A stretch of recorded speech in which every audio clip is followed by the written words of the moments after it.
Hello friends, नमस्कार। आज आपके सामने एक नई कहानी के साथ मैं उपस्थित हुई हूँ। आपको हमारी कहानी बहुत अच्छी लगेगी आज की। एक लड़का था रवि। वो बहुत ही बेचारा गरीब था और उसके माँ थी नहीं। माँ एक्सपायर हो गई थी। बाप और बेटे दोनों थे और दोनों बहुत गरीब थे। तो बाप बेचारा मेहनत करता, कहीं कंपनी में काम करता और बेटा खाना बनाता, घर का सारा काम करता और फिर पढ़ाई करने स्कूल जाता। इस तरह वो बाप बेटा रह रहे थे।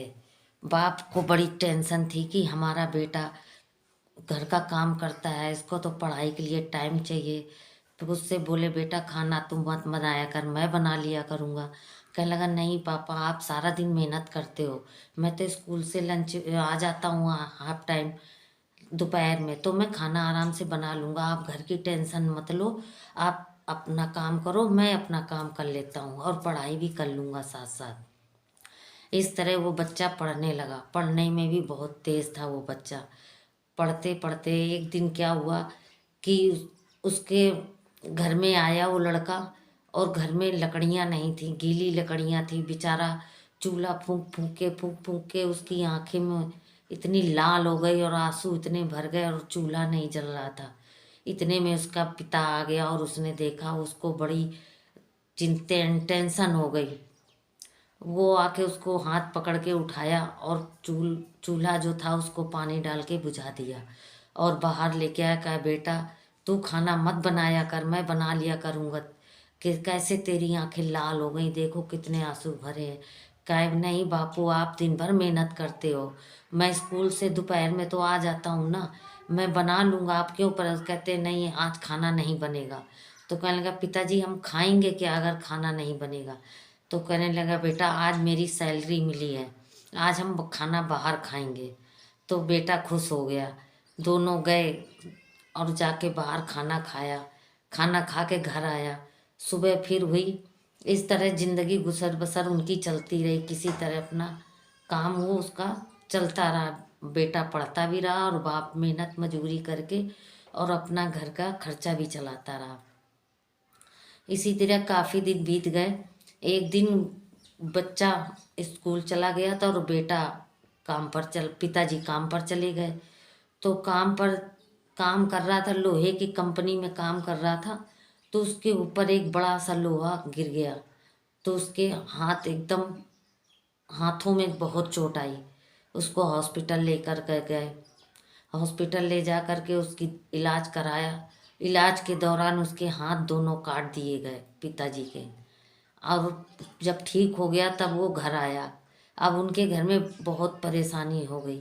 पिता सोचने लगा, एक तो मेरा बेटा पढ़ नहीं पा रहा है, सारी जिम्मेदारी उसके ऊपर हो गई है। मैं कुछ कमा लेता था, अब तो मेरे हाथ भी कट गए, अब तो मैं कुछ कर भी नहीं सकता। अब मेरा बेटा पढ़ नहीं पाएगा। मेरा सपना था मेरा बेटा पढ़कर बहुत बड़ा डॉक्टर बने। इसलिए वो बेटा कहने लगा, पिताजी आप चिंता मत करो, आपका सपना अभी टूटा नहीं है, मैं आपके सपने को पूरा करूँगा। आप टेंशन मत लो, आप अपनी दवाई खाओ और आराम से घर में लेटे रहो। बेटा खाना बना के खिला के पिता को अपने और दवाई देकर और स्कूल चला जाता। स्कूल से जब दोपहर में छुट्टी होती उसकी, तो एक साबुन कंपनी से वो साबुन लेकर और घरों घरों में जाकर देने लगा। तो उसका घर का खर्चा धीरे कैसे न कैसे चलने लगा बेचारे का। पढ़ाई भी होती रही उसकी।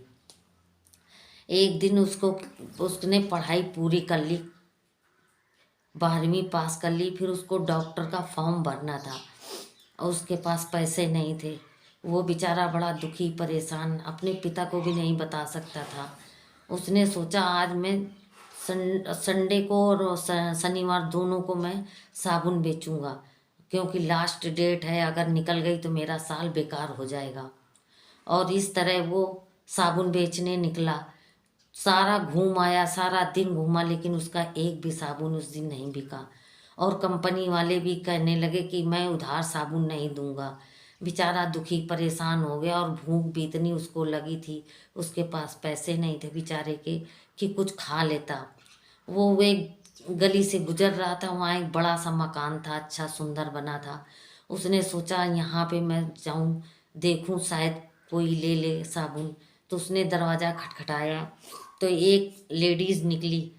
कहने लगी क्या हुआ है? वो उस लेडीज़ को देखकर एकदम घबरा सा गया और कहने लगा कुछ नहीं, मुझे ना प्यास लगी थी, क्या आप मुझे एक गिलास पानी पिला दोगे?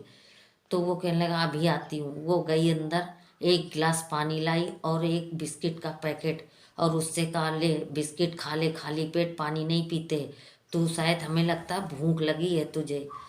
तो कहने लगा आका परेशान दिख रहा है, क्या हुआ बेटा? तो कहने लगा आंटी जी, मेरा आज मेरे फॉर्म भरने का लास्ट डेट है और मेरे पास पैसे नहीं हैं, अगर मैंने फॉर्म नहीं भरा तो मेरा पूरा साल बेकार जाएगा। उस औरत ने कहा ठीक है, और वो अंदर चली गई और अंदर से आके 500 रुपये उसको दिए। कहने लगे ले बेटा अपना फॉर्म भर जाके, इतने में हो जाएगा ना? कहता हाँ आंटी जी ये हो जाएगा हमारा। और वो खुश हो गया, वो पहले सबसे पहले जाके अपना फॉर्म भरा और भर के फिर अपने घर गया। और इसी तरह उसका काफ़ी साल गुजर गए। जब काफ़ी साल गुजर गए फिर उसको डॉक्टर की नौकरी मिल गई। वो डॉक्टर बन गया और बहुत बड़ा डॉक्टर बन गया, और डॉक्टरी करके उसने एक हॉस्पिटल भी अपना बना लिया और वो फेमस डॉक्टर बन गया। उसका पिता बहुत खुश हुआ, कहने लगा बेटा तूने मेरा सपना साकार कर दिया। तूने कितनी कड़ी मेहनत की, कितनी तपस्या की। जो उम्र खेलने की होती है उसमें तूने अपना बचपन काम में ही बिता दिया, और भगवान ने ऐसी मुसीबत करी कि मेरे हाथ भी दोनों कट गए, सारा बोझ तेरे सर पे आ गया, लेकिन तेरी मेहनत रंग लाई बेटा। और इस तरह से वो उनका रहना चालू हो गया, हंसी खुशी रहते, सब संपन्न हो गया। एक दिन जूनियर डॉक्टर आया और कहने लगा डॉक्टर साहब एक मरीज है, वो बहुत सीरियस है, उसकी किडनी फेल हो गई है, तो आप क्या करूं? और वो तब दवाई कराने की लायक नहीं है, उसके पास पैसे नहीं, ना ही इस दुनिया में उसके अलावा कोई है। वो कहने लगा ठीक है उसको ले आओ और एडमिट करो। तो वो कहने लगा वो पैसे नहीं दे पाएगी, उसके इलाज में बहुत पैसा लगेगा। तो कहते हैं पहले मुझे मरीज की जान बचानी है, पैसा बाद में देखेंगे। और वो उस महिला को लेके आए, उसका ट्रीटमेंट चालू किया। इस तरह ट्रीटमेंट करते करते उसने उस महिला को डॉक्टर ने बेट ठीक कर दिया। ठीक कर दिया। जब उसका डिस्चार्ज होने का टाइम आया तो एक नर्स लिफाफे में एक लिफाफा लेकर गई और कहने लगी कि मैडम आप एकदम ठीक हो गए हो, आप डिस्चार्ज हो आज से, और आज तक का आपका ये बिल रहा।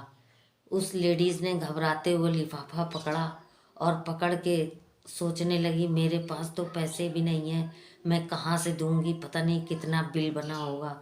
फिर उसने कांपते हुए हाथों से उस लिफाफे को खोला और खोलकर उसमें एक पर्ची निकली छोटी सी, और उसमें लिखा हुआ था कि मैं वही डॉक्टर हूँ मैडम जो आपने मुझे 500 रुपये दिए थे, उसी कारण मैं आज इतना बड़ा डॉक्टर बना हूँ और मैंने आपको ठीक कर दिया है। यही मेरी आप मतलब यही मेरी आ, फीस है, मैं आपसे 1 रुपया नहीं लूँगा। आप अगर हमारे उस टाइम मदद नहीं करते तो मैं शायद आज इस काबिल ना होता, और आपकी ही बदौलत मैं इस मुकाम तक पहुँचा हूँ। मैं आपका ये एहसान ज़िंदगी भर नहीं भूल सकता हूँ। बस थोड़ी सी हमारी तरफ से रिक्वेस्ट है कि आप बिल्कुल निसंकोच आप अपने घर रहिए, हम आपसे 1 रुपया भी नहीं लेंगे।